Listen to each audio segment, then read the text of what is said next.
Hello everyone. तो समीक्षा अधिकारी के लिए हम लोग हिस्ट्री कवर कर रहे थे और हिस्ट्री का जो नेक्स्ट क्वेश्चन है वो है निम्नलिखित सूफियों में से किसने कृष्ण को औलिया के रूप में माना है। तो देखिए औलिया को कृष्ण को औलिया के रूप में शाह मोहम्मद गौस ने माना है। अगर शाह मोहम्मद गौस के बारे में देखें तो ये सत्तारी सिलसिले से संबंधित थे और बादशाह हुमायूं और तानसेन से इनका घनिष्ठ संबंध था। गौस की जो प्रसिद्ध रचना है वो है जवाहर ए खम्स। क्या है? जवाहर ए खम्स। उन्होंने अपनी आध्यात्मिक खोज की अभिव्यक्ति इसी बुक में की है, जवाहर ए खम्स में। और उन्होंने हठ योग की एक पुस्तक है अमृत कुंड का अनुवाद किया और उसका अनुवाद जो है बहर उल हयात, क्या अनुवाद था? बहर उल हयात के नाम से किया। सत्तारी संतों ने हिंदू और मुसलमानों के धार्मिक विचारों और रीतियों को समानता दिखाकर उन्हें निकट लाने का प्रयास किया। तो सत्तारी संतों ने क्या किया? हिंदू और मुसलमान के धार्मिक विचारों और रीतियों में समानता दिखाकर उन्हें निकट लाने का प्रयास किया। नेक्स्ट है हमारा ख्वाजा मोइनुद्दीन चिश्ती के शिष्य कौन थे। तो ख्वाजा मोइनुद्दीन चिश्ती है, उनके शिष्य कौन है? तो ख्वाजा उस्मान रूहानी। ठीक है, जो ख्वाजा उस्मान रूहानी, ख्वाजा मोइनुद्दीन चिश्ती शिष्य थे किसके? तो ख्वाजा मोइनुद्दीन चिश्ती शिष्य थे ख्वाजा उस्मान रूहानी के। ठीक है, तो उस्मान रूहानी जो थे वो गुरु थे ख्वाजा मोइनुद्दीन चिश्ती के। ठीक है, देख लेते हैं एक बार। ख्वाजा मोइनुद्दीन चिश्ती का जन्म अफगानिस्तान के दक्षिण प्रांत में कहाँ पे हुआ था? साजिस्ता या सिस्तान। ठीक है, साजिस्तान या सिस्तान में हुआ था।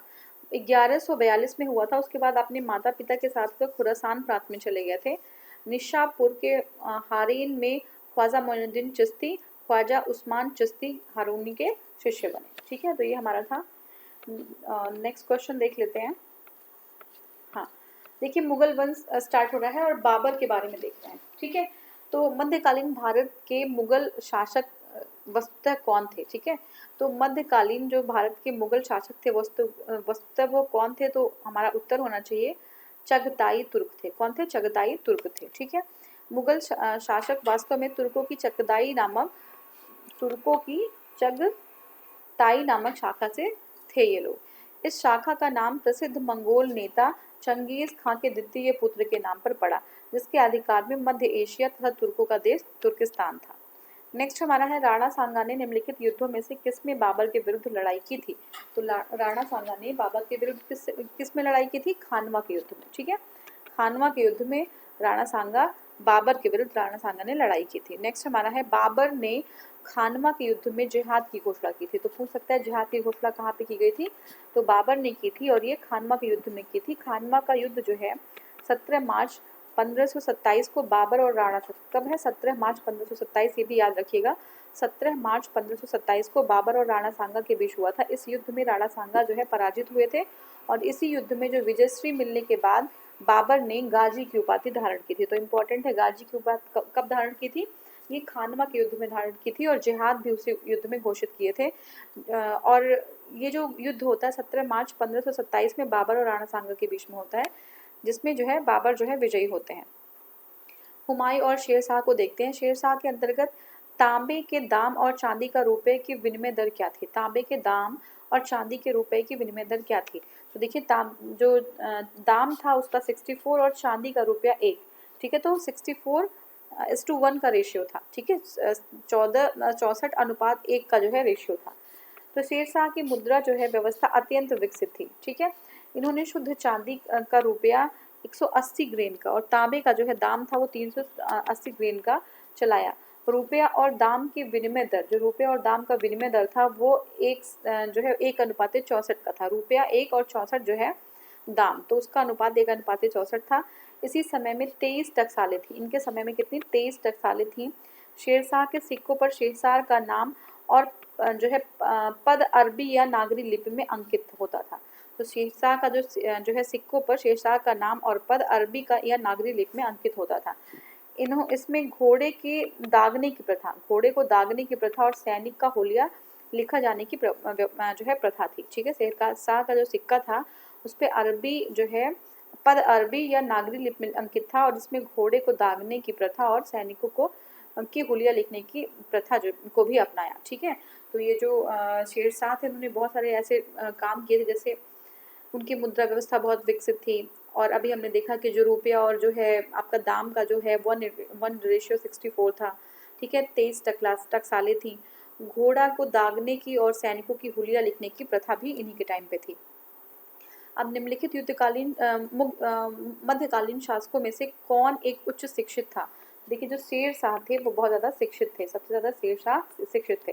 तो शेरशाह सूरी जौनपुर में औपचारिक शिक्षा प्राप्त किया था उन्होंने, और जो उस समय उच्च शिक्षा के महत्वपूर्ण केंद्र था। ठीक है, तो कहाँ से? जौनपुर से औपचारिक शिक्षा प्राप्त की थी, और जौनपुर जो है क्या था उस समय, जो है शिक्षा का महत्वपूर्ण केंद्र था। ठीक है, नेक्स्ट हमारा है अकबर के बारे में देखते हैं। देखिए अकबर का शासन जाना जाता है किसके लिए? तो देखिए क्षेत्र को जीतने के लिए, ठीक है, बिल्कुल सही है। दूसरा है अपनी प्रशासनिक व्यवस्था के लिए, ये भी सही है। न्यायिक प्रशासन के लिए, ये भी सही है। और धार्मिक कट्टरता के लिए, ये सही नहीं है, धार्मिक कट्टरता जो है नहीं थी अकबर के समय में। ठीक है, तो बी हमारा उत्तर सही होगा। और हम देखते हैं इसका एक्सप्लेनेशन। अकबर अपनी धार्मिक कट्टरता के लिए नहीं अपितु धार्मिक उदारता और धार्मिक सहिष्णुता के लिए जो है जग प्रसिद्ध थे। उनकी धार्मिक उदारता और धार्मिक सहिष्णुता के लिए वो जग प्रसिद्ध थे। उनके द्वारा प्रतिपादित सुलह ए कुल, ठीक है, सुलह ए कुल की जो नीति थी, इसका जो है एक ठोस प्रमाण है हमारा सुलह ए कुल की नीति। ठीक है, इस प्रकार जो है कथन 4 है सही नहीं है। सुलह ए कुल किसी एक पर्टिकुलर रिलीजन के लिए नहीं था, जबकि बहुत सारे जो है भिन्न भिन्न धर्म थे, वहाँ पे जो मतानुयायी हैं या फिर जो विद्वान है उस धर्म के, वो आके वहाँ पर डिबेट कर सकते थे, अपनी बात रख सकते थे। देखिए महाभारत के फारसी अनुवाद का शीर्षक क्या है? तो महाभारत का फारसी में अनुवाद किया गया, उसका शीर्षक है रज़्मनामा। ठीक है, रज़्मनामा के नाम से महाभारत का जो है क्या किया गया? ट्रांसलेट किया गया महाभारत को। तो अकबर के आदेश से महाभारत के विभिन्न भागों में रज़्मनामा, महाभारत के को विभिन्न भागों का रज़्मनामा नाम से फारसी अनुवाद किया, और अनुवाद नकीब खां बदायूनी, अब्दुल फजल तथा फैजी आदि विभिन्न विद्वानों के सम्मिलित प्रयत्नों से किया गया। तो कौन कौन थे? नकीब खां बदायूनी, अबुल फजल, ये सारे लोग, फैजी, ये सारे लोग मिलकर जो है अनुवाद किए। इसके अतिरिक्त बदायूनी ने रामायण का, बदायूनी ने क्या किया? बदायूनी ने रामायण और फैजी ने लीलावती। ठीक है, बदायूनी ने क्या किया? रामायण, महाभारत किस नाम से? रज़्मनामा, महाभारत रज़्मनामा, और बदायूनी ने रामायण, ठीक है, और फैजी ने जो है लीलावती, तथा अबुल फजल की अगर बात करें तो इन्होंने जो है कालिया दमन का फारसी में अनुवाद किया। तो ध्यान रखिएगा रज़्मनामा किसका है?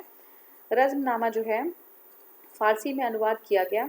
ठीक है, तो किसने किया रज़्मनामा? ये जो है हमारे इसका किसका है? महाभारत का। और रज़्मनामा का अनुवाद किसने किया? नकीब खां बदायूनी, अबुल फजल और फैजी, सभी ने मिलकर किया। ठीक है, अगर वहीं हम देखें तो बदायूनी जो है वो रामायण का जो है अनुवाद करते हैं। ठीक है, बदायूनी कौन करते हैं? रामायण का अनुवाद करते हैं। फैजी जो है लीलावती का अनुवाद करते हैं, और अबुल फजल जो है कालिया दमन का अनुवाद करते हैं फारसी में। नेक्स्ट हमारा है अकबर के शासनकाल की निम्नलिखित घटनाओं को काला क्रमानुसार व्यवस्थित करना है हमें। ठीक है, तो देखिए पहला है हमारा जजिया कर। ठीक है, जजिया कर समाप्ति हुई, फिर इबादत खाना है, फिर मजहर पर हस्ताक्षर, और फिर दीन इलाही की स्थापना। तो देखिए दीन इलाही की स्थापना सबसे लास्ट में की गई थी, लेकिन हमारा 2 जो है उत्तर जो है लास्ट में 4 आ रहा है, तो एक बार देख लेते हैं। तो देखिए जो है एक बार एक्सप्लेनेशन देखते हैं। हाँ, तो जजिया जो कर है उसमें जजिया कर की स्थापना जो है कब की गई थी, एक बार देख लेते हैं। देखिए समाप्ति उसकी, तो देखिए अकबर ने जजिया कर की समाप्ति 1564 कब की थी? 1564 में की थी जजिया कर की समाप्ति। ठीक है, और उसने फतेहपुर सीकरी 1575 ईस्वी में इबादत खाने की स्थापना की। 1575 में इबादत खाने की स्थापना की, जिसका उद्देश्य दार्शनिक और धार्मिक विषयों पर वाद विवाद करना था। अकबर ने समस्त धार्मिक मामलों को अपने हाथ में जो है लेने के लिए 1579 में क्या है महजरनामा, क्या नाम है? महजरनामा की घोषणा की। महजरनामा की घोषणा की किसके लिए? सारे धार्मिक मामलों को अपने हाथ में लेने के लिए। महजरनामा अबुल फजल के पिता शेख मुबारक ने तैयार किया था। तो महजरनामा किसने तैयार किया था? शेख मोहम्मद ने तैयार किया था, और शेख मोहम्मद जो है अबुल फजल के पिता थे। अकबर ने सभी धर्मों में सामंजस्य स्थापित करने के लिए 1582 में तौहीद ए इलाही, ठीक है, तौहीद ए इलाही मतलब दैवी एकेश्वरवाद की स्थापना की। तो अकबर ने सभी धर्मों में सामंजस्य स्थापित करने के लिए 1582 में तौहीद ए इलाही दैवी एकेश्वरवाद की स्थापना की। नेक्स्ट हमारा है जहांगीर। तो जहांगीर एक डच पर्यटक जिसने जहांगीर के शासनकाल में एक मूल्यवान विवरण दिया। तो क्या है? फ्रांसिस्को पेल्सर्ट। क्या नाम है? फ्रांसिस्को पेल्सर्ट। ठीक है, तो देखिए डच पर्यटक होते हैं, वो जहांगीर के शासनकाल में मूल्यवान विवरण देते हैं, उनका नाम है फ्रांसिस्को पेल्सर्ट। तो देखते हैं देखिए पीटर मुंडी इटली का यात्री था। पीटर मुंडी कौन था? वो इटली का यात्री था जो शाहजहां के समय आया था। पीटर मुंडी कौन था? वो इटली का यात्री था और शाहजहां के समय भारत आया था। ठीक है। निकोलो मनुची है वो इटली का यात्री था और जो उत्तराधिकार के युद्ध के समय भारत आया था। विलियम हॉकिंस जहांगीर के समय आए थे। विलियम हॉकिंस जहांगीर के समय आए थे। ब्रिटिश राजा जेम्स प्रथम के राजदूत थे विलियम हॉकिंस और उसी के रूप में ये भारत आए थे। फ्रांसिस्को पेल्सवर्ट की अगर हम बात करते हैं तो डच पर्यटक थे ये और ये जहांगीर के समय, ठीक है, जहांगीर के समय भारत आए। इन्होंने अपनी पुस्तक क्या है, रिमॉन्स्ट्री, क्या नाम है, रिमॉन्स्ट्री में जहांगीर के समय का अद्भुत विवरण छोड़ा है। तो किसमें, रिमॉन्स्ट्री में जहांगीर के समय का अद्भुत विवरण छोड़ा है।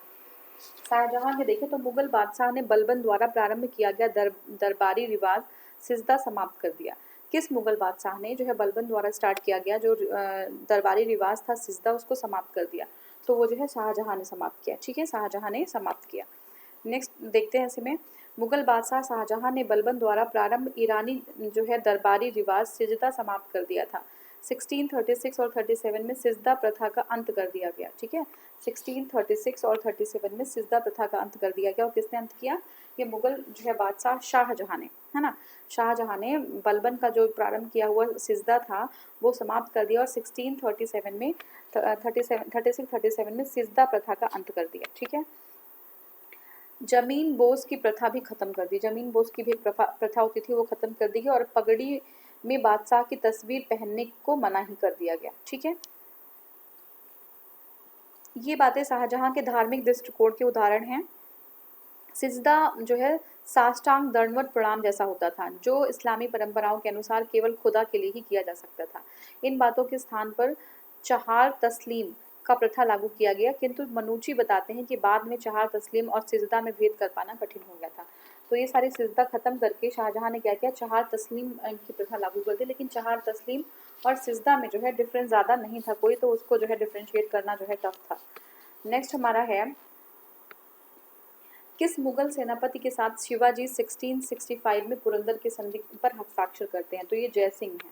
ठीक है, किस मुगल सेनापति के साथ शिवाजी ने 1665 में पुरंदर के संधि पर हस्ताक्षर किए? तो जयसिंह जो है, जयसिंह पे जो है हस्ताक्षर किए, जयसिंह के साथ उन्होंने हस्ताक्षर किया। देखते हैं, देखिए 1665 के आरंभ में औरंगजेब ने राजा जयसिंह के नेतृत्व में एक विशाल सेना शिवाजी का दमन करने के लिए भेजा। ठीक है, किसने भेजा? औरंगजेब ने भेजा। और कौन थे नेतृत्व कर रहे थे? वो राजा जयसिंह थे। जयसिंह कछवाहा शासक थे। जयसिंह कौन थे? कछवाहा शासक थे जो युद्ध और शांति दोनों कलाओं में निपुण थे। वह चतुर कूटनीतिज्ञ थे और उन्होंने समझ लिया था कि बीजापुर को जीतने के लिए शिवाजी से मैत्री करना आवश्यक है। अतः उन पुरंदर के किले पर मुगलों की विजय और राजगढ़ की घेराबंदी के बावजूद उन्होंने शिवाजी को संधि की और पुरंदर की यह संधि जो है 1665 में जो है हुई, संपन्न हुई। कब हुई? 1665 में संपन्न हुई। नेक्स्ट हमारा है दिल्ली के लाल किले। ठीक है, दिल्ली के लाल किले में मोती मस्जिद का निर्माण किया गया। तो दिल्ली के लाल किले में मोती मस्जिद का निर्माण किसने किया? तो औरंगजेब ने जो है मोती मस्जिद का निर्माण किया दिल्ली के लाल किले में। दिल्ली के लाल किले के अंदर औरंगजेब ने संगमरमर की एक मस्जिद मोती मस्जिद का निर्माण कराया क्योंकि शाहजहां ने अपनी योजना के अनुसार किले के अंदर मस्जिद का निर्माण न कर किले के बाहर जामा मस्जिद का निर्माण कराया था। ठीक है, तो जो है अंदर निर्माण किसने कराया था? अंदर जो है मोती मस्जिद का निर्माण लाल किले के औरंगजेब ने कराया था क्योंकि शाहजहां ने अपनी योजना के अनुसार किले के अंदर मस्जिद का निर्माण नहीं करवाया बल्कि किले के बाहर जामा मस्जिद का निर्माण कराया था। अतः औरंगजेब ने किले के अंदर मस्जिद की आवश्यकता का अनुभव कर मोती मस्जिद का निर्माण कराया। ये तो हमारा एक्सप्लेनेशन हुआ। नेक्स्ट हमारा, इसमें से किसे शाहजहां ने शाह बुलंद इकबाल की पदवी दी थी? तो शाह बुलंद इकबाल की पदवी शाहजहां ने दी थी दारा शिकोह को। किसको दी थी? दारा शिकोह को। देखिए अब देखते हैं उपनिषदों का फारसी अनुवाद। अगर हम देखें तो उपनिषदों का जो फारसी अनुवाद होता है वो शाहजहां के शासनकाल में शहजादे दारा शिकोह के जो है सिर एक अकबर के नाम से जो है उपनिषदों का जो है अनुवाद होता है, उसके शीर्षक के अंतर्गत किया गया है और उसमें 52 उपनिषदों का अनुवाद किया गया है। कितने? 52 उपनिषद होते हैं टोटल जिसका अनुवाद किया गया है।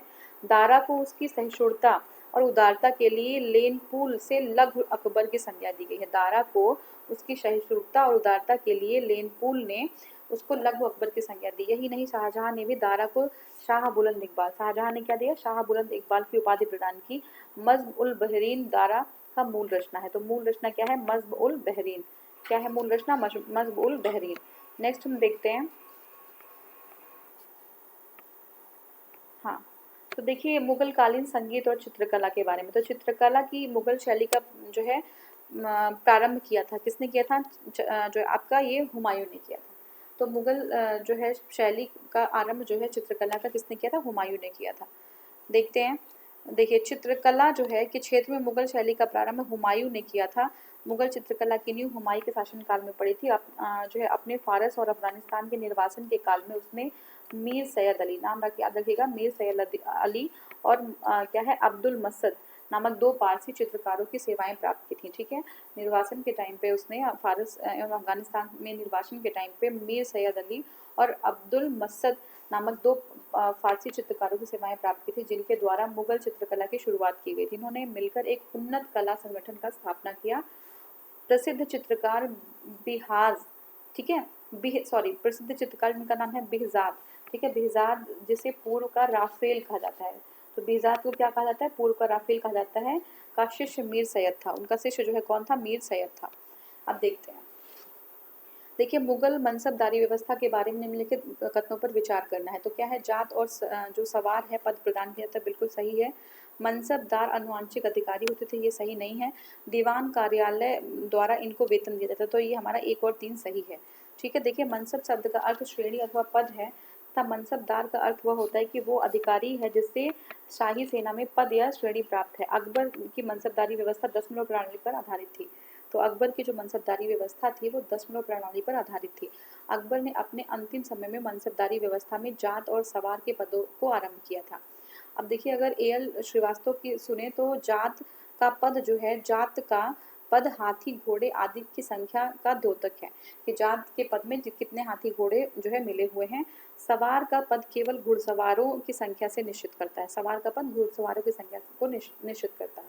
मनसबदारों के 3 वर्ग थे, जिसमें प्रथम श्रेणी के अंतर्गत वे आते थे जो निर्धारित मनसब की संख्या के बराबर सवार रखते थे। तो उनका जो है जो है निर्धारित था कि इतना जो है सवार रखना है। और दूसरा क्या था? दूसरी श्रेणी में वो मनसबदार थे जिनकी सवार संख्या उनके निर्धारित मनसब का आधा था। ठीक है, तो उनकी जो जो दूसरे श्रेणी में थे उनकी जो सवार संख्या थी वो निर्धारित मनसब से आधी थी। ठीक है, आधी आधे से जो है थोड़ी सी अधिक होती थी। तृतीय में क्या था? मनसबदार वो लोग थे जिनकी सवार संख्या निर्धारित मनसब से आधे से कम होती थी। तो ये 3 कैटेगरीज थी। मनसबदार आनुवंशिक अधिकारी नहीं होते थे, इन्हें वेतन तथा जागीर के रूप में इन्हें वेतन जो है नकद या जागीर के रूप में प्रदान कर दिया जाता था। तो ये हमारा सही उत्तर हो गया। और नेक्स्ट देखते हैं एक बार। हाँ, निम्नलिखित जो मुस्लिम शासक का सही कालानुक्रम दिया हुआ है उसको लिखना है। देखिए तो सही क्या है? तो देखिए सबसे पहले जहांगीर हैं, ठीक है, उसके बाद फिर आपका मोहम्मद शाह, फिर आपका अहमद शाह अब्दाली और फिर जो है आपका क्या है? बहादुर शाह द्वितीय। ठीक है, तो ये आपका सी वाला उत्तर सही है।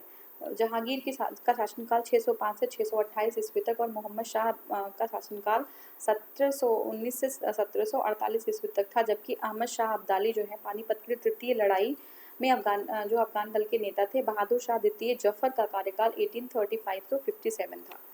ये है आपका। नीचे हमने जो नेक्स्ट क्वेश्चन हो हमारा, जो इसको भी कालक्रम के अनुसार जो है व्यवस्थित करना है। तो देखिए क्या है, पहले तो आपका होगा इसमें पद्मिनी, ठीक है, पद्मिनी के बाद जो है आपका दुर्गावती, दुर्गावती के बाद ताराबाई और ताराबाई के बाद अहिल्या।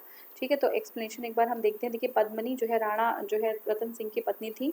अलाउद्दीन खिलजी के मेवाड़ की राजधानी चित्तौड़ पर आक्रमण के दौरान राणा रतन सिंह की मृत्यु हो जाने के बाद रानी पद्मिनी ने जौहर कर लिया था।